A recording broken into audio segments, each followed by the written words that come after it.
Hello, everyone, and welcome to our next Shout Online Conference. We're delighted to have you with us. You were just listening to a song called Blue Mountain, which is brought to you from our friends at Smithsonian Folkways. That was from an album called Bosavi, Rainforest Music from Papua New Guinea, and it seemed like a good way for us to be in touch with the land today as we kick off our third conference. We have a great day planned for you. Of course, our first session, which we know you're all here for, is the art of science. And we're going to be bringing together our friends from the Smithsonian American Art Museum for a conversation about art meeting science and science meeting art. And I think it'll be a great kickoff for the day.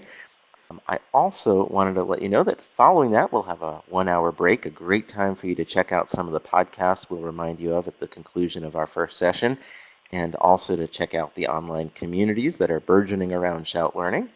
And then we'll be back for Educating for Global Competence, a great session with Veronica from the Harvard School of the Graduate School of Education, and then a third session on inspiring students about living, breathing, and changing soils with our friend Pat McGonigal. So we hope you will join us for all three today, but we are recording the sessions for your colleagues and your students and your friends and family who can't be here with us during the day. By the way, Shout Learning is a collaboration of the Smithsonian, Microsoft Partners in Learning, and Taking It Global. We've got representatives from all three organizations on with us today, and we're just really glad that this partnership has brought Shout Learning in front of all of you, and we hope you are enjoying the experience so far. Great to see you introducing yourselves in the chat area. If you're not sure how to do that, let me just point out there's a chat box on the left side of the screen. You can enter your cursor in the box, and then you can type into that chat box. At any point, you can submit questions or comments, but we'll also be asking you some questions as we go along. So we hope you will listen for those and share your reflections and your thoughts as well. So please go ahead and do as others are doing and introduce yourselves in the chat area as we go along. And welcome to the second grade class joining us with Ms. Brock today at McKinney. Good to have all of you among so many others with us. By the way, we have one quick question for you. We'd like to know how many people are actually joining you from your location. So feel free to type that number into the chat box on the left as well. We'd like to get a sense as to how many people are with you at your computer today. If it's just you, type 1, or just me, as Hannah has. It's great to have so many large groups as well as individuals being part of the community.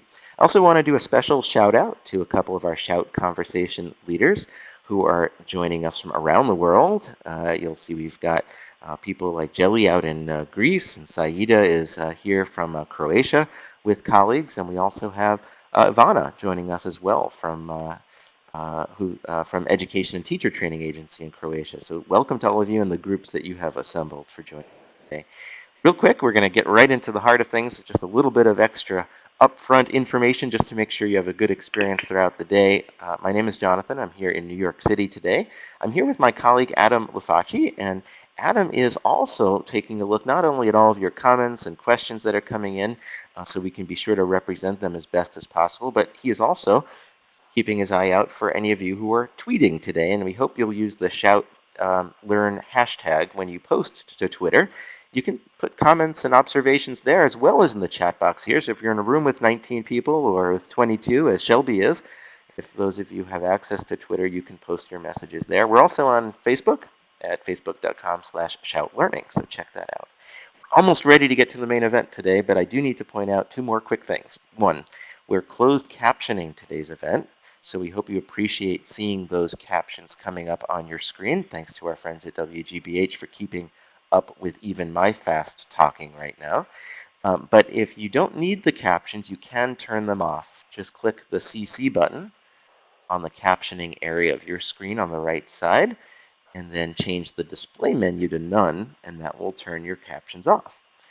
Finally, I wanted to mention that we are illustrating today's session. My colleague in London is logged in. His name is Chris, and he will be illustrating in the background the sessions today as they unfold. And you might have seen his handiwork from prior Shout conferences. Here are some of the illustrations that summarize in a beautiful graphic manner conversations that have unfolded during prior Shout events. So we'll look for his illustration and we'll check in with him a bit later as well. Finally, we can turn to the art of science. Thank you so much for being here, and a special welcome to Suzannah Niepold and Sally Otis, who are at the Smithsonian American Art Museum. Suzannah is a teacher program coordinator at the museum, and she's responsible for teacher workshops and pre- and in-service teacher training. She also manages grant programs and classroom resources. She does a lot of work bringing educational experiences to the museum and from the museum out into the world, and that's what she's doing today. Also with us is Sally Otis, who's the video conference coordinator, no stranger to being live in remote locations from her base at the Smithsonian American Art Museum, and together they are going to bring us art and science. So please join me in welcoming both Suzannah Niepold and Sally Otis. Welcome. Thank you so much, Jonathan. This is Suzannah speaking. I can't really add much more to that introduction except to warn you that Sally will call me Suze throughout the presentation, so if she refers to me that way, that's who she's talking about. And I just wanted to start off by saying we have a poll going right now asking what your background is, whether you have knowledge of science, whether you have knowledge of art, knowledge of both. And we should make very clear we are art museum educators. We are fascinated by science, especially as it intersects with our museum, but that's not our background. So I hope that you will add, maybe through your comments, if you see something in the artwork we're looking at that we haven't mentioned, we may not know about it. Please let us know. The purpose of our presentation today is to demonstrate some of the connections between art and science using the collections and exhibitions of the Smithsonian American Art Museum. We have just selected 2 examples today. There are many. We have selected 2, and they both deal with natural history. But they're 2 artists born almost 100 years apart. We're going to start with the work of Abbot Thayer, and Thayer used his artistic understanding of color and pattern and applied it to nature. And then we're going to move on to a contemporary artist, someone working today, Alexis Rockman. And Rockman depicts climate change, genetic engineering, other scientific concerns going on right now. And he's an important counterpart to the scientific study of the same topics. And we think, this is a field, a connection that we've been exploring more and more here in the education office at the museum, and it's just a great way to really foster student learning. I hear so often students saying, I'm just not good at art, and this gives them a way into art, and I'm sure that science teachers are used to hearing, wow, I'm really not good at science, and this gives those kids who may have artistic skills but not realize that those are so important to science as well, a way into that field that they may feel uncomfortable in. As I mentioned, the 2 examples that we chose for this presentation, both Thayer and Rockman, are focused on natural history, but that's not to say there aren't also many connections to chemistry, to physics, to other areas of science in our collection and in art in general. I hope that you're not disappointed that we're focusing on natural history. We will be giving a resource at the end of the presentation to download, and that will have many more examples. And finally, I just want to acknowledge that we are hoping to sort of celebrate the synergy between the 2 fields. Of course, there are different purposes, different goals, and there are many other resources that go into that in more detail. But we're going to be talking about some of the things that bring them together.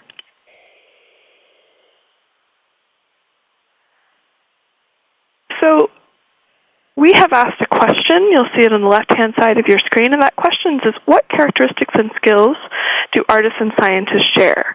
And I hope that you will respond to that. Just, ask if you are in a group, ask around the group, see if you can add some responses from other people in the room. Give a bit of think about that. What you see on your screen right now is an example from a pretest that we've been using. And it's a pretest based on an evaluation study that was done in Pasadena between the Pasadena Unified School District and 10 museums in the area. And they were creating an art and science program to teach students about the connections between the 2. But they started off by asking students what they thought a scientist looked like and what they thought an artist looked like, and having them sketch them. And this is something that we've been using here at the museum as well.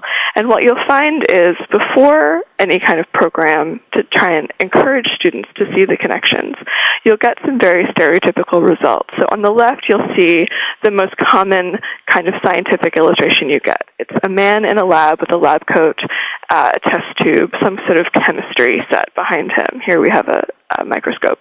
And then the artistic representation is usually a man in a smock with a palette, and often, surprisingly to me at least, a beret and a French mustache.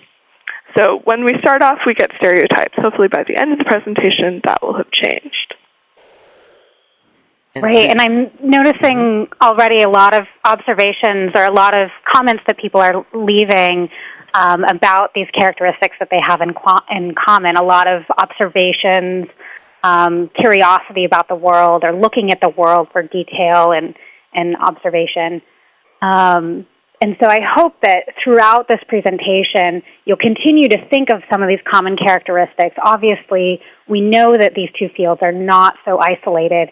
And we're going to, as Suze mentioned, we're going to talk about two artists that really do start to bridge this gap between the two. So the artist that I'm going to talk about today, excuse me, is Thayer. And here he is, Abbott Henderson Thayer.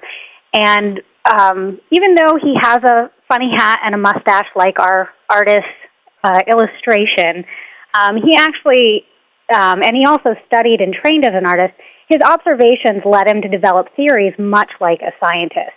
So we're going to look at how his interest in animals and nature that he painted and his observations led him to a couple different theories about how they conceal themselves in nature, and also developing a practical application from these theories.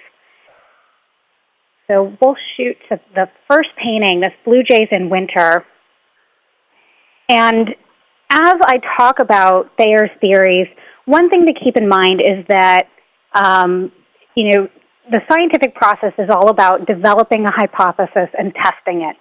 So as I talk about these theories, you may discover some of the problems that you might find with his theories, and you can write in some of the problems that you find. And here the question is posted, what are some of the possible problems with his ideas? And we'll return to that at the end after taking a look at a couple of his artworks. So Blue Jays in Winter, as you can see, it's a very peaceful winter scene. And there are a few blue jays perched on the bare branches of a tree.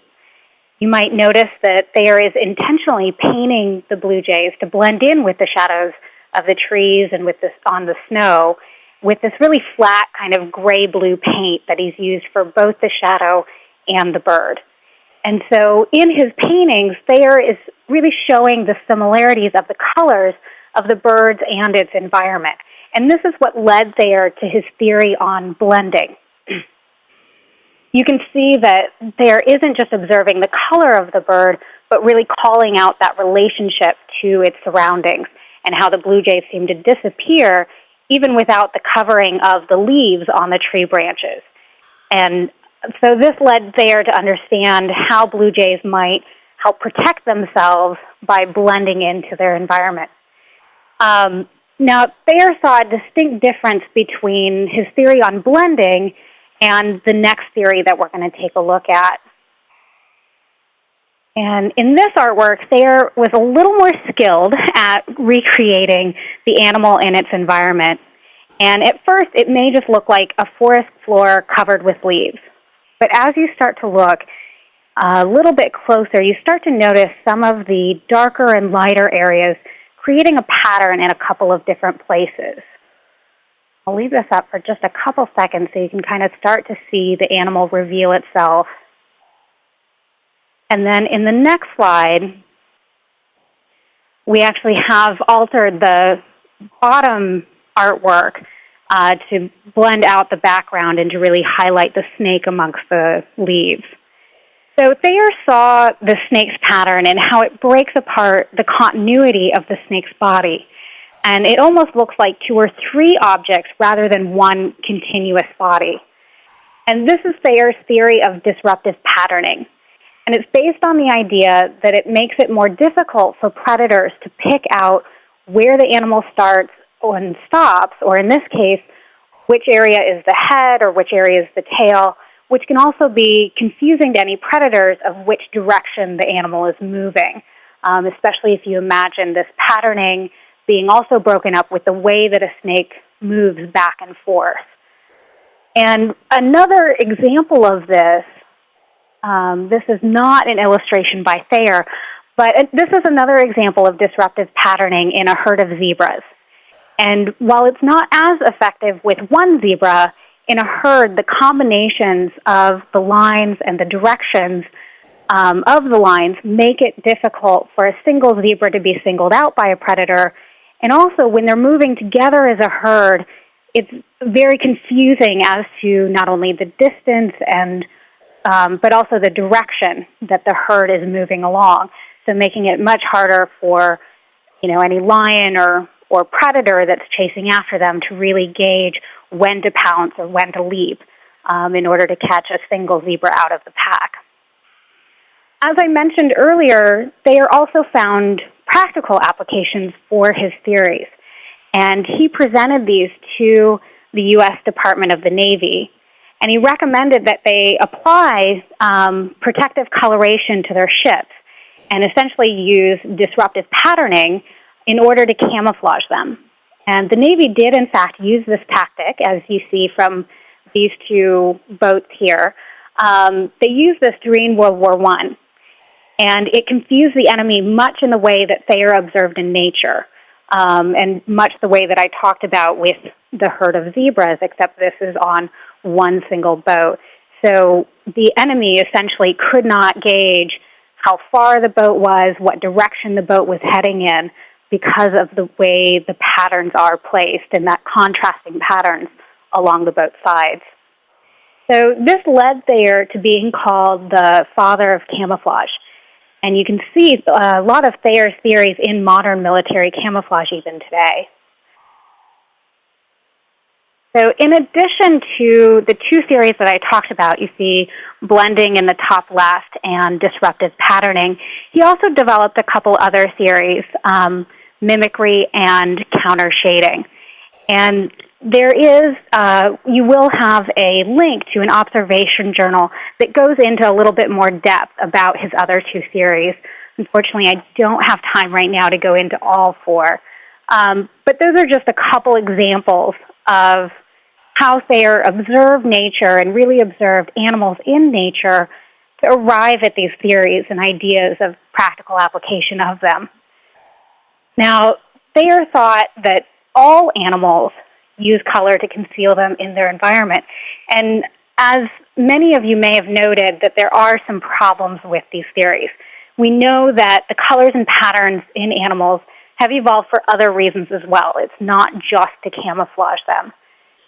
And so I want to return to the question about some of the possible problems that, if anyone has come up with other ideas of other ways that animals use their coloration other than just camouflage.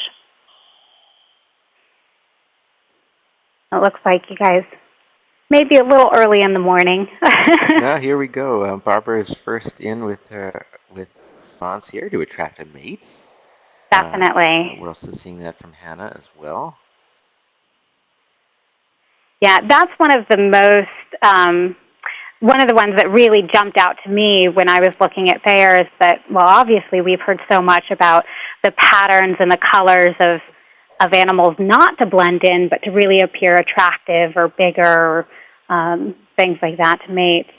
The other thing that Thayer didn't necessarily take into account is also the way that humans perceive color as opposed to predators or any other animals, that our eyesight is not exactly the same as all other animals. And so even the way that animals produce color, either, some is by pigment, but there's another thing called structural color, which I won't go into, but in just the way animals generate their colors. Yeah, I'm seeing to warn or ward off predators. Exactly. And that somewhat falls into what I didn't talk about with mimicry. I know a specific example of that is a snake that mimics the pattern of a poisonous snake. But certainly we see that in nature, not just in animals as well, but berries or plants that look poisonous to try and ward off any animals that might eat it. So, and I'm sure as you look at Thayer's theories, you can certainly think of other kind of holes, but just like any scientist, you have to start somewhere. And so he started with his observations, and it led to the military camouflage, and we have great benefit out of it. And it's at least a starting point to start thinking about, well, why does this animal have this pattern or have these colors?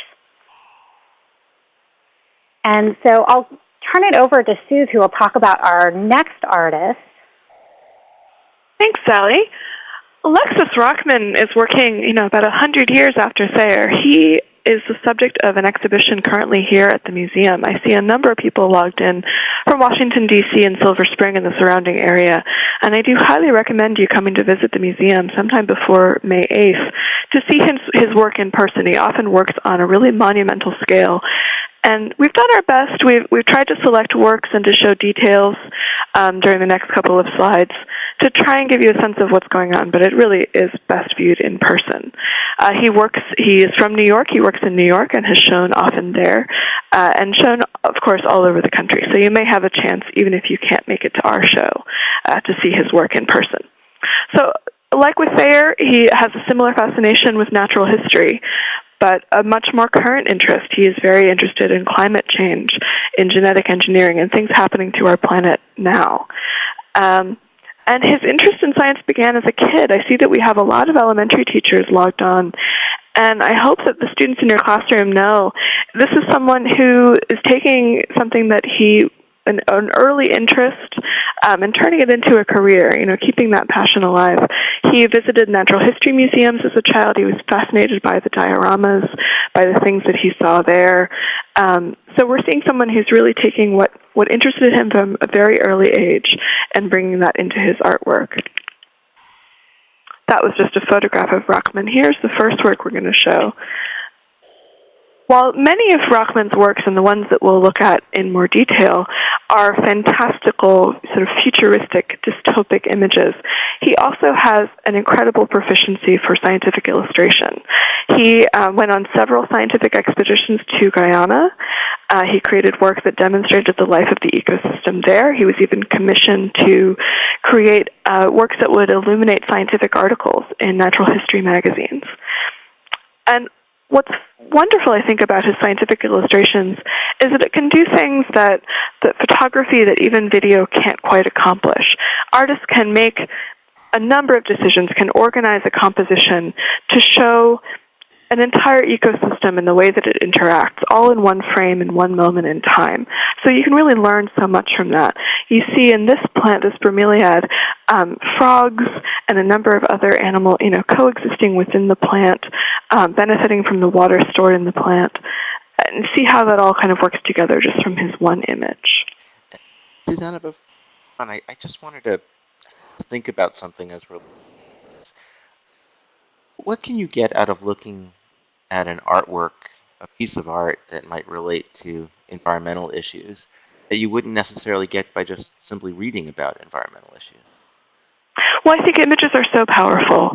We're going to look at a work later that talks about global warming, and I keep thinking back to when Al Gore came out with An Inconvenient Truth, and how that really woke many people up to the issue, made it central in their minds, made it a little scarier even to see it as opposed to reading about it. It just, it all sort of clicked for many people.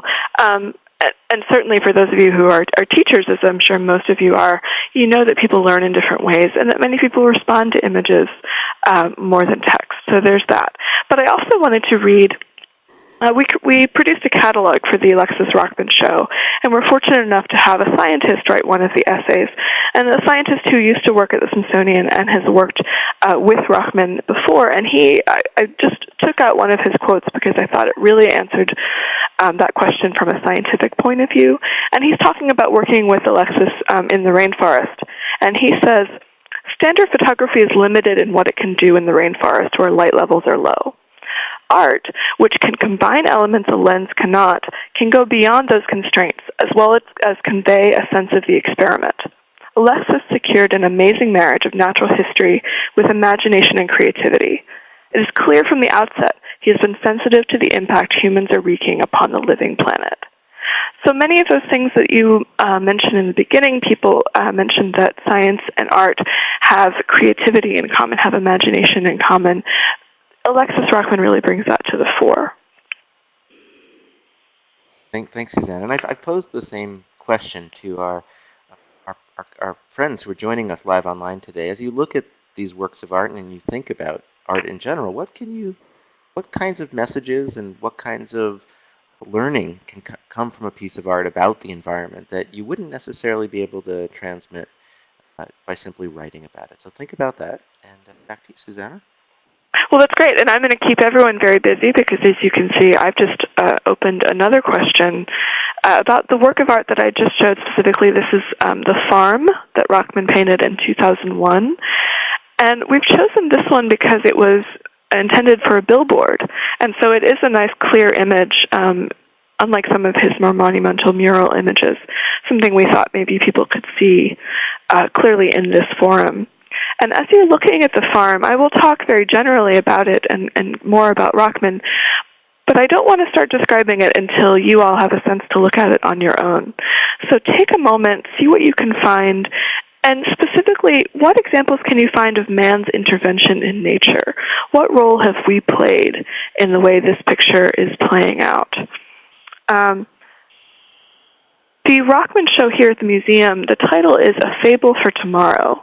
And I think that's important to mention because it comes from Rachel Carson's work Silent Spring. And Rockman can almost be seen as the Rachel Carson of visual art. And there's so much that we can read in Rachel Carson that helps us understand what Rockman is doing as well. Here's just one quote from Carson.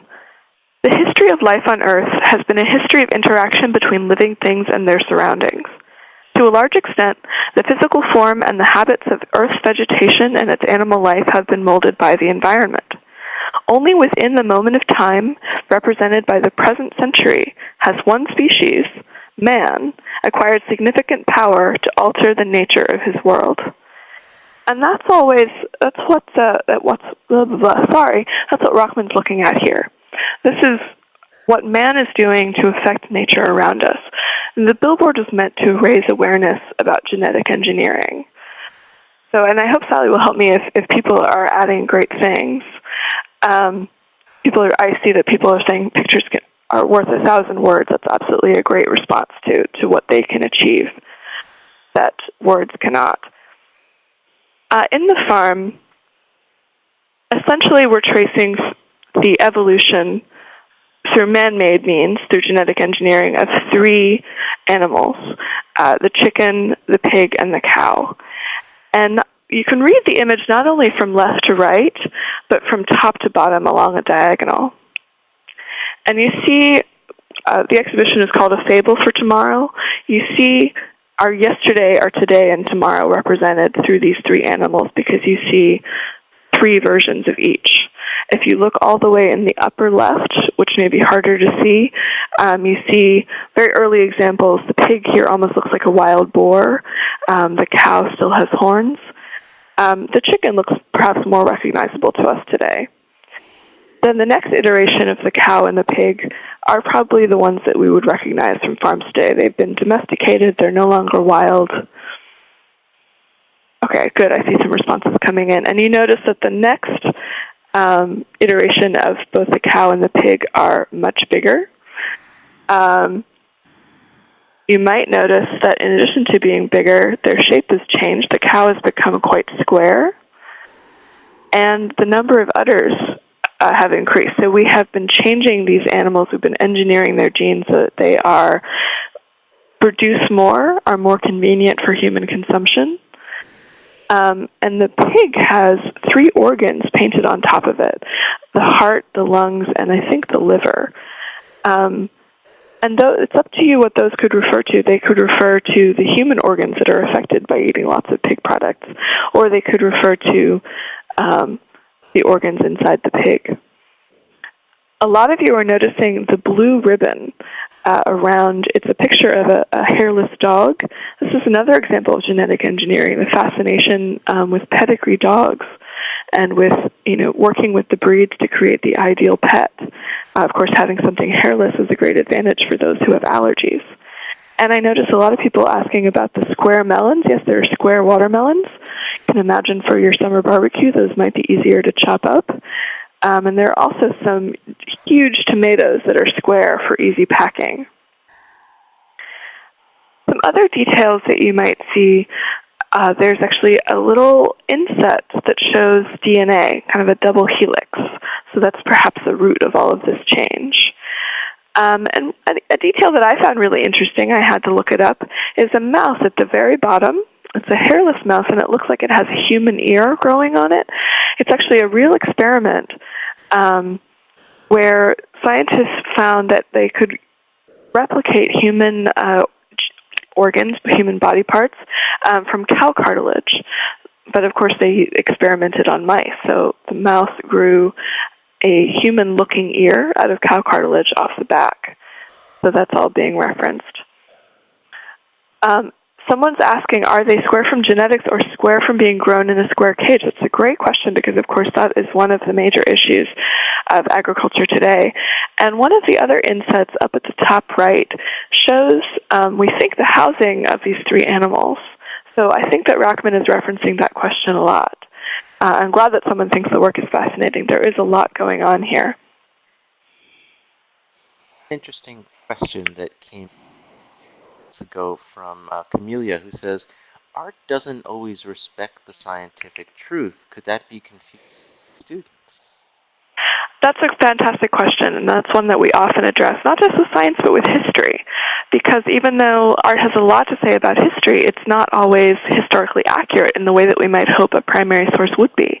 But I think the valuable thing to teach is that if art diverts from the scientific truth, if we know that it's gotten something wrong, it's a great teachable moment. It might be because the artist is trying to say something, and that's going to point out that this is something important we need to pay attention to.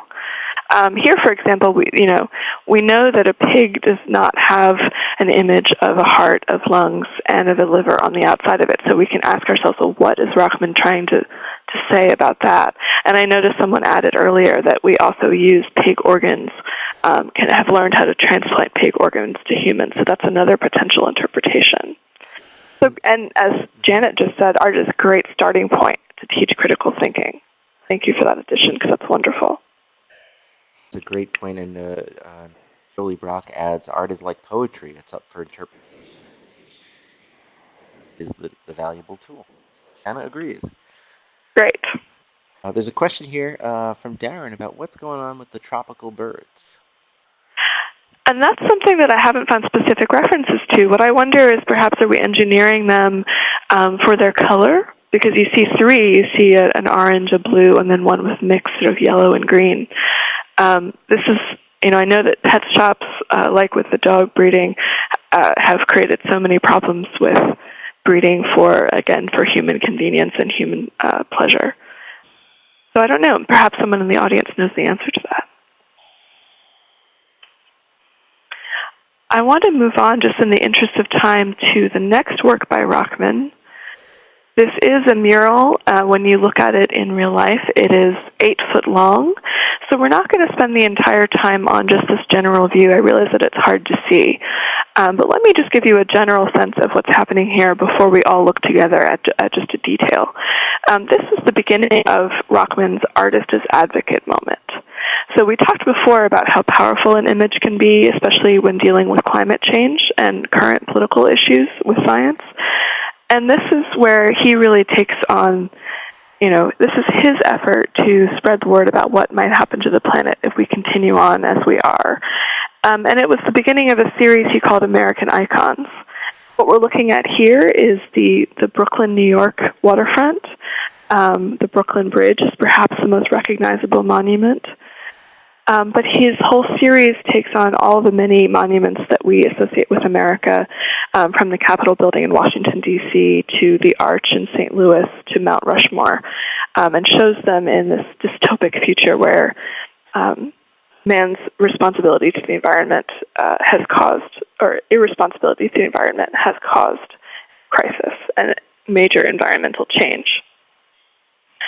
So as I mentioned, you see the Brooklyn Bridge on the left. On the right. What you see on the left is a futuristic bridge that doesn't actually exist on this waterfront today. It's something that Rockman envisioned with a friend of his who was an engineer, to show that there will still be advances in New York, human advances in New York before this moment. This is not going to happen tomorrow. It's maybe not as far off or as an impossible future as we might like. The other thing you might notice is how high the water line is. About 2/3 of this image is underwater.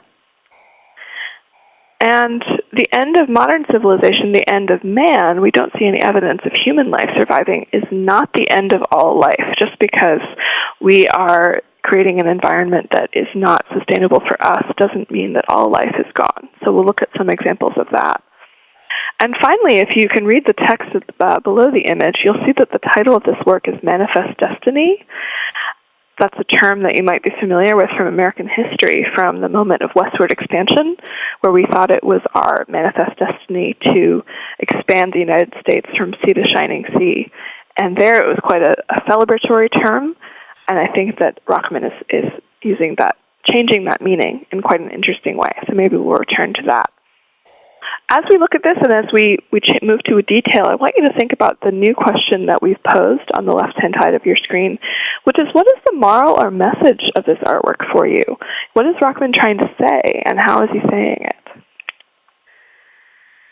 So what we're looking at now is the left-hand side of the image, about the first third of the artwork. And we did this again so that you could start to see some of the detail. And the first thing, again, that I notice is that high water line. It just takes over the screen, and it's quite unusual considering often when we're looking at landscape or seascape painting, the horizon is a much lower line. So this really stands out at you that the water line is so high. And I'm just going to jump in with a few other observations that I'm having as well, is this double horizon line with comparable to the water line at the top, but also a sediment line of the land, or where the trash is kind of built up and all of this debris underneath the water. So you almost get a double horizon line.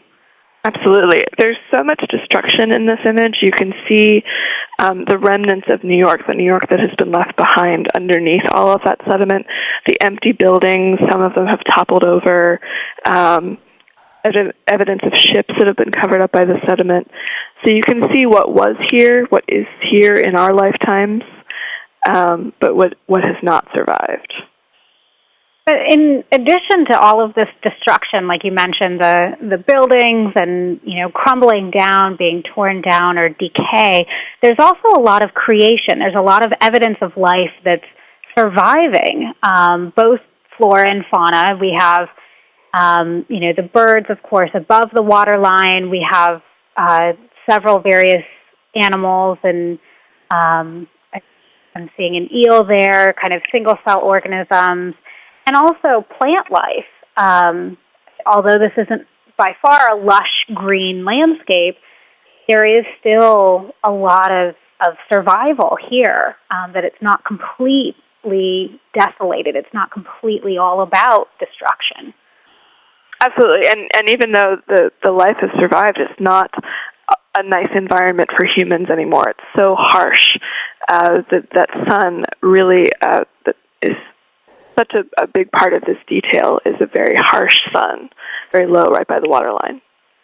Yeah, and the color scheme, especially, as I mentioned, it's not this lush green landscape. It's almost complete opposite, where it's so red, and which is funny to me, or a little ironic, because it is a water scene. I mean, you have so much water, but yet it looks almost like a desert, and actually reminds me of Mars, of that really harsh environment, very dry, especially with the red streaks in the sky that are nearly obliterating the blue relief that, as humans we would see as a good day, but it's being completely taken over by this red landscape. And the waterscape. Sorry. The heat of the environment has allowed species that don't currently exist in the water around Manhattan to move up north. So we have some equatorial species. The curator who works at the Brooklyn Museum, where this was first exhibited, actually cataloged all of the species there. We can't see all of them in this detail, but you see the lamprey that Sally pointed out, this long, sinuous animal here. There's a spoonbill up here, which would normally appear quite red, but I think in this environment just fades into the background. And the lionfish, which is a great spiky little fish over here.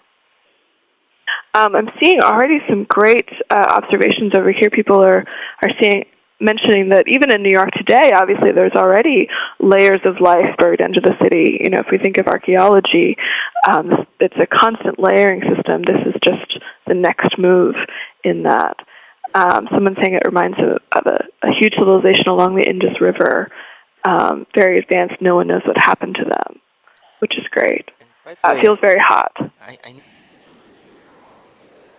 to check in with Chris, our own artist, who is illustrating this work in real time, and all of your comments. And here's a rep based on our discussion here today. You'll all get a copy of Chris' final drawing to encapsulate our discussion. Yeah, there's some great comments coming in here as well. I think you saw the one about making it feel hot and the melting ice cap. So keep your analysis and your thoughts coming. Thank you, Chris, for illustrating. Yeah, it's really exciting to see that illustration taking shape. As you continue to think about this, I'm just going to move briefly to the next slide. I was curious in looking at this artwork how realistic it really was, how far away this future really was. And in trying to find, scientific estimates of how much the water level is going to rise, the latest study seems to be that it will rise at least 1 meter in the next 100 years, so in our children and grandchildren's lifetime. But even that is supposed to be a very conservative estimate. And I found this website, flood.firetree.net, that uses Google Maps to allow you to see what parts of the world would be underwater, depending on how high the sea level will rise. So I put in 2 meters, which is a little bit more than the very conservative 1 meter. And you can see, here's the island of Manhattan here, and here is Brooklyn over here. This yellow line is the Brooklyn Bridge. You can see even under 2 meters how much of New York, this whole section here, would be underwater, this whole harbor area here. And of course, lots of New Jersey. This is a very low-lying area, would already be underwater, and this is in our near future. Okay, a sixth grader. I love it when students can respond. Notice the bridge appears suspended by fragile wires as it plunges into the water. Yes, that's great. It's a suspension bridge, so there are these really tiny wires where you can see it sort of crashed under the water. I'm glad that you can see that level of detail. It reassures me that you can see what we're looking at.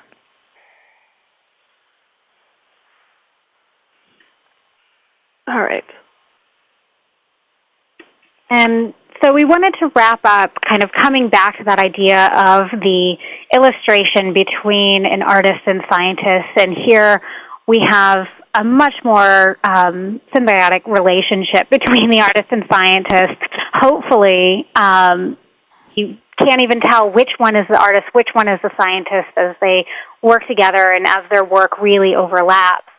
And hopefully in our presentation with the 2 artists that we've talked about, we've shown some of the ways that science and art intersect. And you have a picture in your mind more like this one, as opposed to such different stereotypes, working in such different environments or having such varied skills. also, we hope that you've been able to think of even more connections between science and art through looking at the works of Thayer and Rockman, and expanded beyond just the the observation skills and the curiosity about the world, but also the activism and thinking about what this means for people, what this means for humans, and what to do about it, applications for these observations. And as we mentioned at the beginning of this talk, you will have a link to download the Science and Art Observation Journal, which you see the cover page on the left side, and then included in there is the 4 theories from Thayer, as well as activities that relate to what we've talked about today, not only about Thayer and Rockman, but also other artists and other science concepts. I see we already have a teacher whose students are excited about doing this. This project sounds great, where students create artwork, exchange them, and write about each other's artwork. That's wonderful. Because we want to make sure that you have resources to do activities like that in the classroom, I want to take a moment just to show a couple of websites. In addition to the observation journal, which you can download at the end of our presentation, there's a lot online where you can find images and other things that you can use in your classroom. Anything from our museum's collection, so all of the Thayer works, are available in high resolution on our website. Rockman is a little bit harder since that was a special exhibition. We don't own the artwork, but his website has a great many available. So Jonathan, if you can help me out and show me, I think I see the little tool. We'll go ahead and box for you. Great. Okay. Great. We're sharing your screen, or about to. I'm going to go ahead and share Chris's screen again, and also invite you, since we'll be getting close to the end of the session, to submit any questions or reflections or comments you have as well. And here we go. We're going to go ahead now and bring up Suzannah's desktop. So you're going to be looking over her shoulder at her computer in Washington, D.C. So we're now looking at your screen, Suzannah. You can go ahead and show us around. Great. What you're looking at right now is the homepage of the Smithsonian American Art Museum. This is constantly changing. It may not look exactly like this when you log on. The link is americanart.si.edu. Don't worry about writing that down. It is in the resource that you will download. In addition to all of our regular resources, of course, we encourage you to check out the education section. This is a drop-down menu. There are many things to download under education.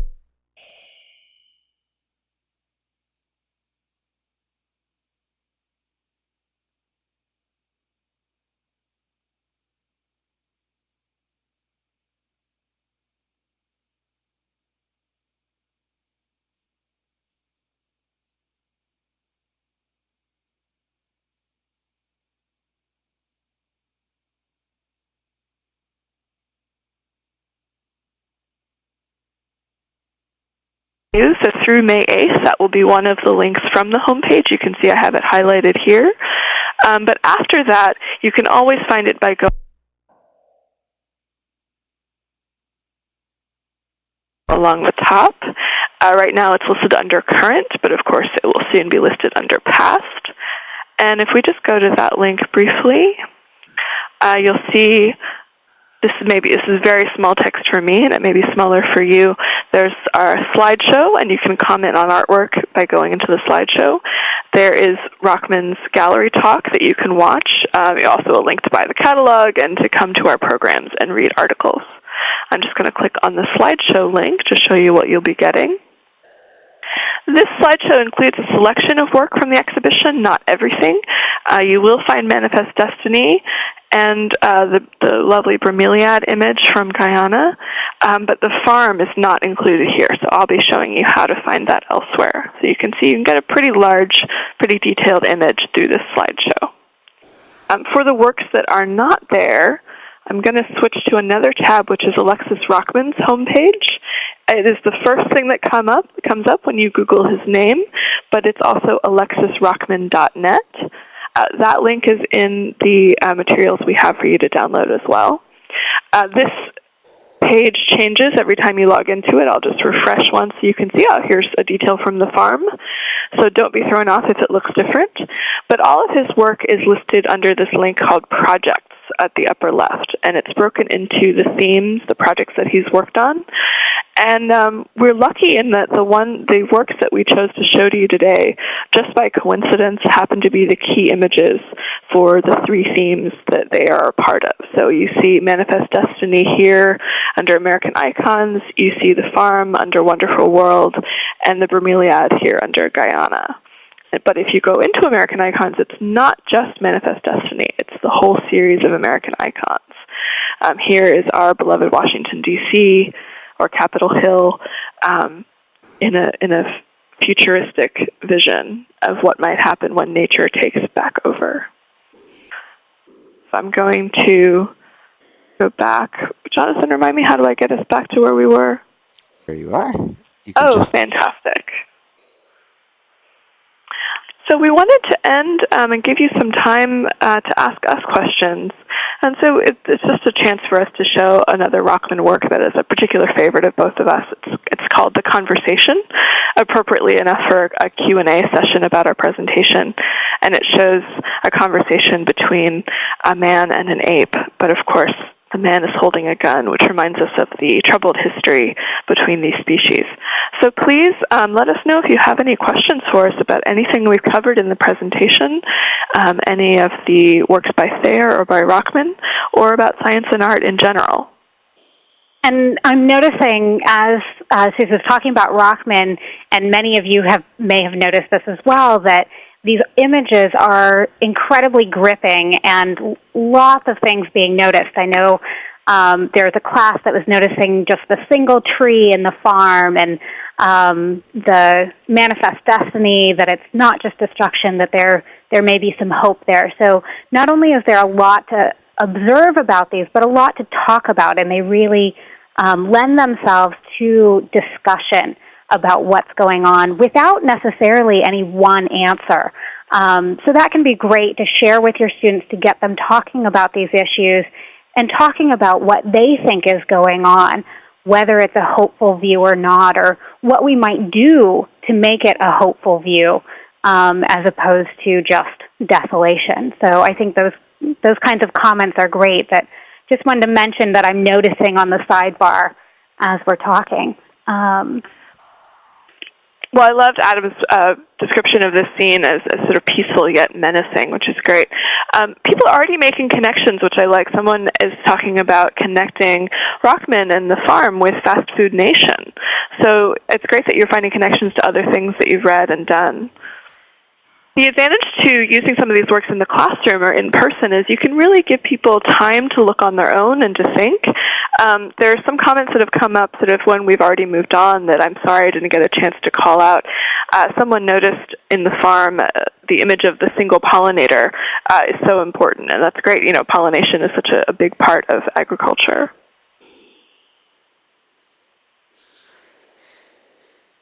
We're seeing some more great comments. Thanking you for the great presentation. I love that not only is that this conversation piece up, but it's a good reminder as well that our conversation can continue from here. And I just wanted to take a moment and remind people about how to continue the conversation beyond this session. And even as I do that, I'm putting up on the screen a little bit of an evaluation link for those of you who have a moment to give us some feedback about today's session. But here's a few quick ways to keep the conversation going. One, there's a teacher's guide. So for the teachers among us, you can go ahead and visit shoutlearning.org and pick that up. You'll find that that not only covers today's sessions, but it will be useful for all of the Shout Learning projects. The challenges are part of that guide. You'll find them in there. And one thing I wanted to single out is the challenge for this particular session. And we saw some people already thinking about the kinds of things they're going to do to follow up on this great dialogue. And I just wanted to point out the student challenge that you'll find in the guide. And it dovetails so perfectly with what Suzannah and Sally have been talking about today. You can also contribute back what you are doing at the partnersinlearningnetwork.com site. Or at the shout.tiged.org/land site. You'll find links to both of those on the Shout Learning website as well. And there's some other places you can keep up to date and share back with us. Many of you have been tweeting away on Twitter. You can follow us on Twitter at Shout Learning, or you can visit us on Facebook at facebook.com/shoutlearning. Let me turn back to Sally and Suzannah for any final thoughts. Jonathan, I was just wondering, where can teachers download the Science and Art Observation Journal? Do you have a link to that? Yep, so they'll find that together with the recording of the session we're in right now. As soon as it's done, within the remainder of the day, we'll post the recording, and you'll find it the same way you access today's live session. You'll find all of the teacher materials that you mentioned as well. Great, thank you so much. Yeah, you bet. And I also wanted to invite, I know, as you're working with your classes or later on, you may come up with questions that you didn't have immediately right now. We did have our contact information on that very first slide, our emails, and you are welcome to let us know if you have any specific questions or things that you think of later. And I'm noticing you're putting up the illustration, which I think is great. I've been watching it kind of build as we go along, and a boat being, or a airplane being very confused about where ships went, and it's a great capture of all of these ideas that we've been talking about. Yeah. And you can look for the zebras in the distance. That's right. We'll have a copy of this drawing as well available on the site once it's done with the other sessions from today. I also wanted to mention that we are going to leave you in a moment with a podcast. For those of you who want to do a little relaxing before we go any further and imitate the environment, we're going to go, much like some of Thayer's work did, we're going to go ahead and leave you in a moment with a podcast that you can play about yoga and making what's called the tree pose. So if you want to stay tuned for that, we'll go ahead and play that in just a few moments. So please join me in thanking Suzannah Niepold and Sally Otis for bringing us this great session on art and science today. And don't forget, we'll be back in about an hour with Educating for Global Competence with Veronica Boyks-Mancia, and she'll be followed by Pat McGonigal, who's going to be talking about dirt. That's living, breathing, changing soils, that kind of dirt. So we hope you will join us for that as well. I'll go ahead and leave you with a little bit of music from our friends at Smithsonian Folkways, and that'll be followed by the yoga video. We'll see all of you in about an hour. Thanks, everybody. Thank you. Thank you. Bye.